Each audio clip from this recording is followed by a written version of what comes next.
Totoo kayang done deal na raw ang paglipat ng isang kilalang kapuso actress sa Kapamilya Channel? Nagulat ang marami sa kwentong ito dahil hindi namin akalaing gagawin ito ni kapuso actress dahil nabigyan naman siya ng magagandang projects. Ayon pa sa kwento, hindi na raw siya nag-renew sa management group na naghahandle sa kanya at nakipag-usap na ito sa ABS-CBN para sa Kapamilya Channel.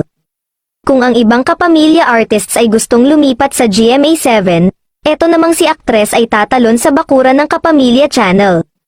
Kaya maaaring isa ito sa mga dahilan, pero nakakapanghinayang naman dahil nakilala siya bilang isa sa nasa A-list kapuso artists.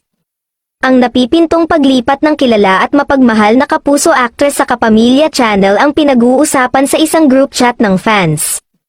Karamihan sa fans na ito ay supporters ng mga programa sa GMA7, kaya nalulungkot sila kung matutuloy ang paglipat ng aktres. Makakasama niya ang mga bigating aktor na hindi pa niya nakatrabaho noon, kaya maaaring isa ito sa mga dahilan kaya siya lilipat.